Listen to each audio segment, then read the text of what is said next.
Well, I headed out to leave and it quit raining, so I stopped again.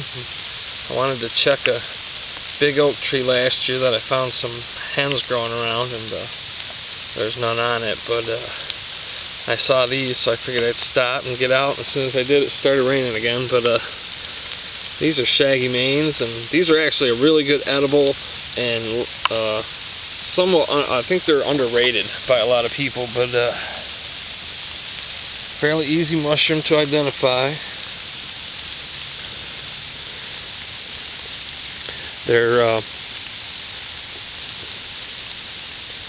somewhat shaggy in appearance on the cap. That's why they call them shaggy manes. But the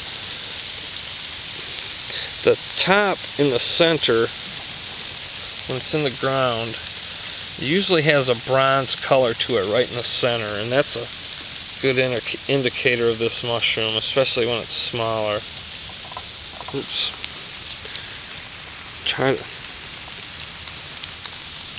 get that in focus a little better for you if possible. It's pretty dark out today, and the rain, the camera's having a hard time, but these ones are just a little too far gone in my opinion, but as long as the gills are still whitish in color, you could still eat them.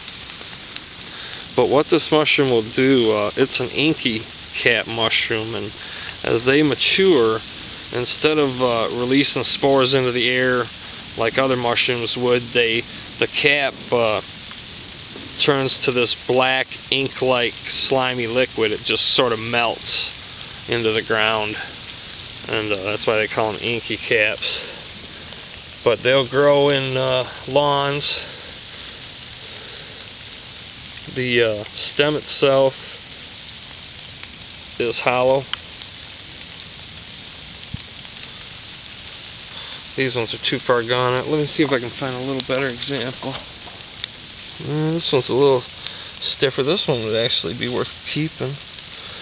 The best time to keep them is when they're unopened. This one's a little bit damaged though.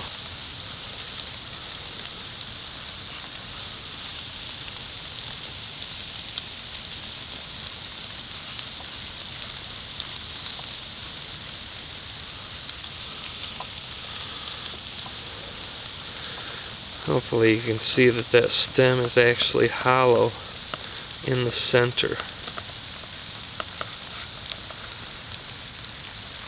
And very important, the stem does not have a ring around it, a fleshy ring around it. And if you were to dig this mushroom out of the ground, there would be no egg-like sac surrounding the base of the stem where it's buried in the ground. That would be a sign of a poisonous amanita mushroom. But this would be a good edible. You need to get them when they're real young because they get really soft and they're a delicate mushroom. But if you wash them, if you get them when they're in the what people call the bullet stage, which is unopened and whoops, something like that, but they're still quite firm, and you'll notice a big difference. You'll find big patches of them growing in grassy areas. Just avoid areas that are just plain grass that are well maintained, because they probably put herbicide or something down, and these mushrooms are known to absorb toxins, so you definitely want to be aware of that. I wouldn't harvest them from alongside freeways or busy roads or anything like that. And it's very tempting, because that's a lot of times the places you'll find these mushrooms growing. But if you find a spot like this, this is a lawn, and you know it's next to a parking lot here, but they don't maintain this parking lot in the winter. They don't put salt down or nothing, rarely if they do at all. They don't spray for weeds or anything in this spot. So I think these would be maybe fairly safe to harvest if they're fresher. I wouldn't really want to harvest them right next to a parking lot though, even though this is probably fairly safe. But if you look around, once you find them, you'll find the small bullets just bursting through the ground, and those are the ones to harvest. Take them home and just wash them off very delicately, because the gills will still be sealed closed, so you don't have to wash those. You just have to wash off the outside of the mushroom. And I will saute them up with just a little bit of butter, and I'll saute some slivers of